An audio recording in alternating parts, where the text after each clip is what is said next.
Hello everyone and welcome. My name is Rafia Ali and this is our Youth Icon Award for 2021 in Social Services, sponsored by Yuva, Youth for Unique and Visionary Action. Today we have a very special guest with us, Mr. Bajrang Saharan. First of all, I want to congratulate you for becoming an icon for the youth, for your commendable service, for helping the needy in the pandemic. Thanks a lot, Rafia. Absolutely. It's absolutely incredible the amount of work and the contribution that you've made to supporting the needy in terms of providing them food and medical attention. You're setting quite an example for the rest of us. So I want to jump right in and ask you, who is Bajrang Saharan? Can you tell us about your family and background?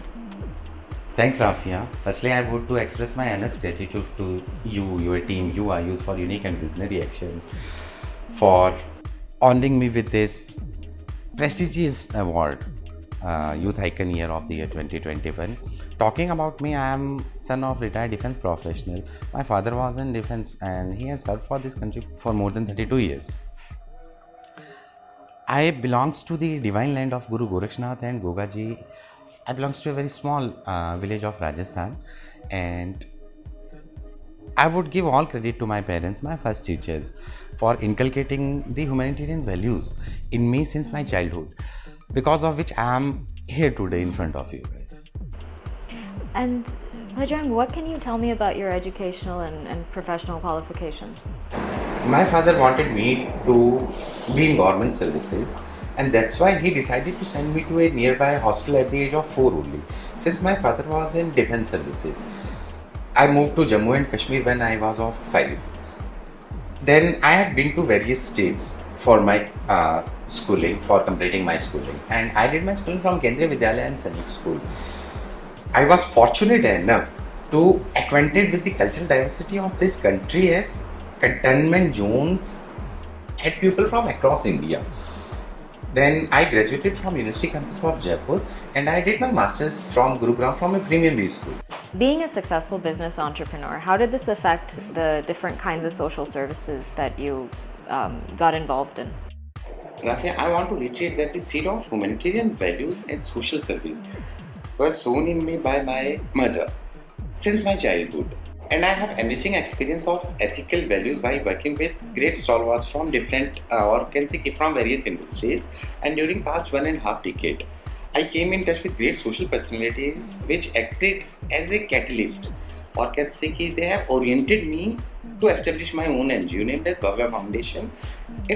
My foundation is dedicated for welfare of the society. So I keep on trying to make a balance between my business and the social services. So as I understand, you haven't limited yourself to supporting the needy during the pandemic in Rajasthan.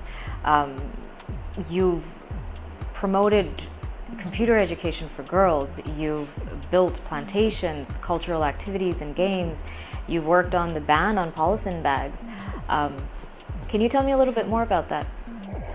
Rafi, actually, aim of Bhadra Foundation is not limited to few things only. Basically, I'm encouraging you towards this society in several manners, or can say in several ways, which will enhance welfare activities, and that results in overall development of the society as individuals and society as a whole. The efforts of Bhadra Foundation are quite diverse. Let's begin with the motivation came for this girls' computer education is like when I met a girl who was of 10th standard and she had scored more than 80% but had a minimal computer knowledge, we can say. So that motivated me to create awareness among people over there in interior areas of Rajasthan regarding relevance of computer education in contemporary times. And with the help of Bhadra Foundation, we have distributed we have distributed computers in more than 50 government girls' schools. Bhadra Foundation, as I have already told you, that we are in some diversification. So we always strive to save this environment as well. As we all know that ozone layer has been depleted day by day, and we are continuously trying to create awareness among people by various social awareness campaign, or we can say various drives, which focuses on minimal use of polybags.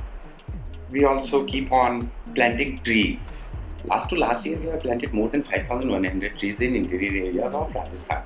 So, as polybags are harmful for cattle, they have the hazardous results like cancer nowadays. That is the biggest problem. To protect the environment, we keep on, again, I'm saying, we keep on planting every year. And our efforts are not just limited to planting them only. We make sure that these plants are taken care in a proper manner or proper way. As we have witnessed air quality index, especially in metropolitan cities, or can say in Delhi, Bombay, and in other cities. So, in recent years, we have planted more than approximate 10,000 plants. And so, in the past 1.5 years, we have realized how important oxygen is after this COVID pandemic. So, I love to do, or can say my foundation is love to do these kind of various works. One more thing, like you were telling me about banning this plastic and polybag. So we keep on moving few drives, and we educate people that how polybags are harmful for us. Like we are getting cancer from these polybags. These polybags are harmful for cattle as well. These piles of these polybags, they are not good for the motherland as well. So they are creating land pollution, air pollution, as well as water pollution too.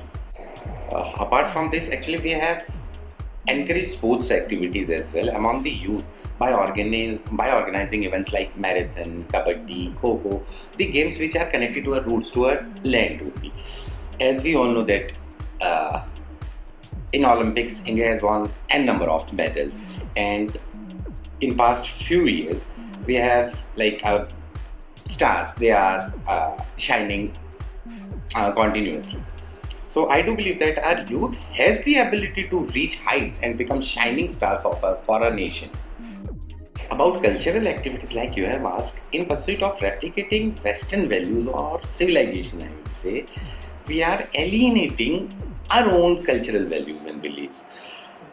And we are forgetting that we belongs to the oldest civilization of this universe, that is Aryan civilization, or we can say कि जो सिंधु सभ्यता जो in Hindi we can say. So we belongs to that civilization. Somehow we are forgetting that. So we keep on doing all the cultural activities which are connected to our roots. Speaking of social services, you were not quiet during the first wave of the pandemic. You had donated generously to the PM CARES Fund. You had contributed and participated in providing ration kits in slums during the donation drives. Taking into account the impact that the pandemic had to businesses, how were you able to provide for all of this financially? Actually, Rafia, when a nation was facing crisis and citizens were not able to meet their minimum necessities as well, as we all know that 12 crores of people lost their employment during that tough time. None was left untouched at the work front, and neither was I. I was overwhelmed by our Prime Minister Shri Narendra Modi, and I was influenced by his initiative and made a very small contribution to PM Relief Care Fund to the best of my ability for my people who were facing problem at that time. I distributed ration kits along with few of my friends from our personal savings. And as for me, helping these vulnerable people was much more important than any kind of financial aspect. I hear you talk about all of these initiatives that you've taken, and the social services, and it makes me, and I'm pretty sure that I'm speaking here with the viewers in mind and also myself. But when the second wave hit, many of us were driven to just protect our own and kind of just survive, because we were also impacted by this. And we just were left thinking. So what was it that compelled you to, start acting and stop thinking? Yeah, Rafia, it's quite embarrassing question or embarrassing time for the whole nation. As we know that second wave of COVID left everyone in shock. When people of nation were dying because of lack of oxygen, whole the system was get collapsed. Not just oxygen, other medical facilities, or can say ki instruments were not easily available at that time.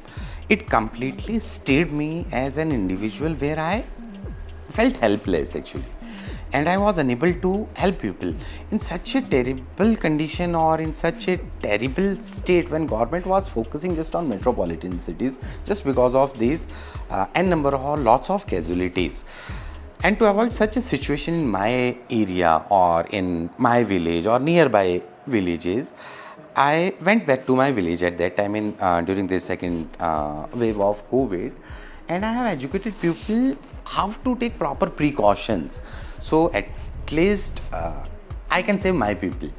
So, and I have raised consciousness among individual. If anyone is infected there is no need to hide these things because people were not even disclosing their COVID results and all. So I started it with finding ways to stop traffic in government hospital of my area, or can say city hospitals of my area. So I have contacted youth of different villages, and approximately we have formulated a team in 35 villages. So we were able to arrange concentrators, we were able to arrange this apna thermometers, oxygen cylinders, their refilling and all. So that was my basic idea behind this. And in these villages, home isolation was encouraged at that time because hospital beds were full. Hospitals were also running this lack of oxygen and other medical facilities as well. So I have encouraged them, and a self-test kit was provided to them because no one was keen to do their RT-PCR and all. They were not they were afraid to disclose their COVID results as well. So in these respective villages, we have done a lot which they could use to test themselves whatever they are infected or not. The patients suffering from asthma were also treated. Visited patients at their home. Some people helped us in arranging steamers, and I would like to say that lot of youth came forward with me, and they have arranged medicines, they have arranged concentrators, oxygen cylinders as well. So a lot of youth came forward and joined that movement, and we were able to minimize the traffic coming to these city hospitals or these government hospitals in nearby area. Hence the casualty ratio over there that dropped down within 4 or 5 days because we were providing all these basic facilities in their villages. So we have stopped that traffic. So I want to acknowledge the youth comparison with nearby area from rural background or youth from rural background. They have something in them. They have trusted me, they have participated in this movement. A lot of patients were suffering from asthma as well at that time. So if they are coming to the hospital, then but obvious they are going to get in touch with these infected people or infected patients. So just to treat those patients, so we have provided like concentrators and all in these villages as well. So many youth came forward and they have joined this movement, and they have provided steamers and all. Just because of this youth, we were able to minimize the traffic that's coming to the government hospital or to the city hospital in nearby areas. I want to acknowledge the youth who really participated in this movement and who have trusted me and supported me in various manners in my area, or can say in my districts, or can say from those villages. Not only Bhavya Foundation, these teams have done all this. Actually, the youth of these villages were so cooperative, Rafia, as they have helped in all my efforts. And with the concentrated efforts, we were able to avoid a drastic situation in my villages, or can say in nearby areas of my villages, or can say from my tehsil. We even provided milk in hospitals to these COVID patients as it's immunity booster for them. At that difficult time, like not only me or my foundation, like a lot of youth came forward and who have joined this movement and who have done a tremendous job.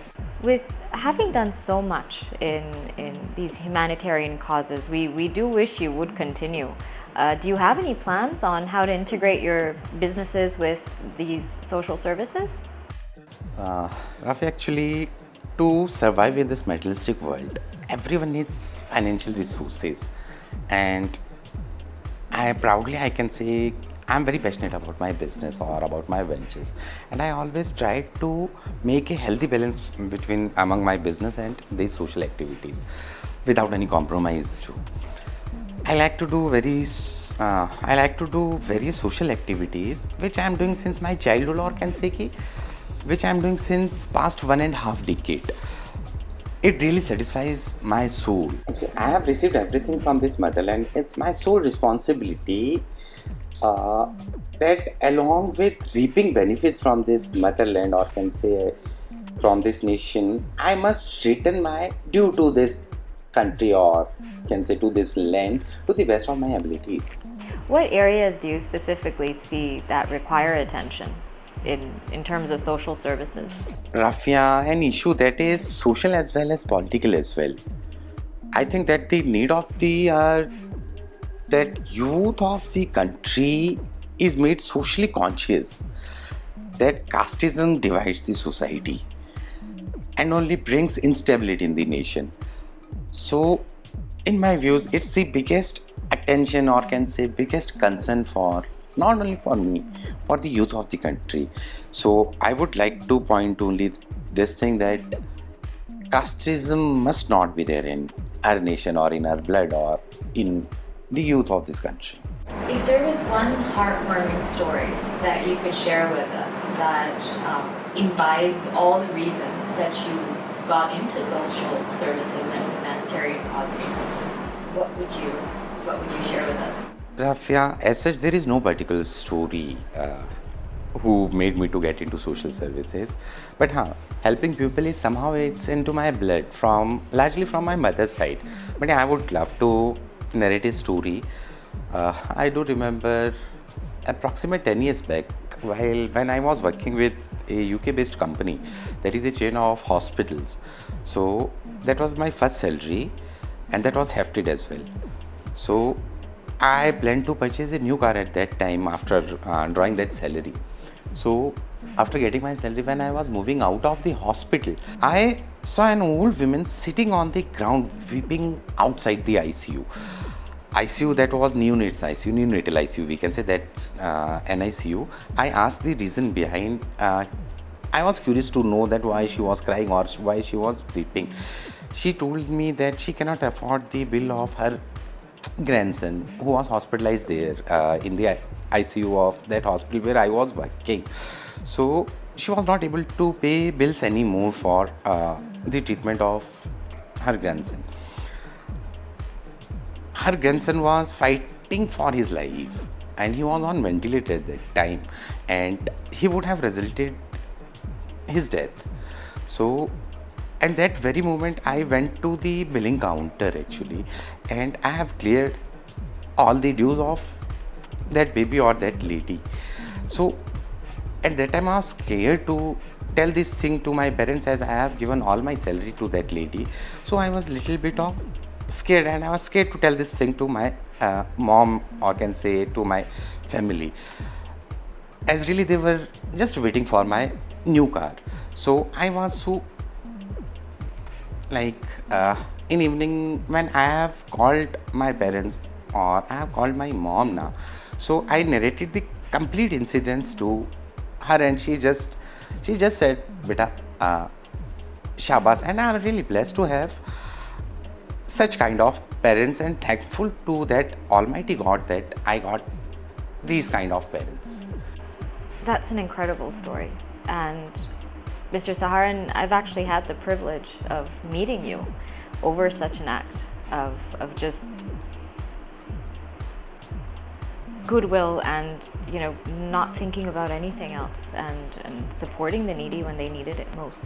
And I'm not sure if you recall, but I had said it then, and I will say it now, that I believe the world needs more people like you. Thank you so much for being here. Thank you so much for everything that you do to support the less fortunate. It's again, congratulations on receiving this award. I also want to thank all of our viewers for tuning in and watching this.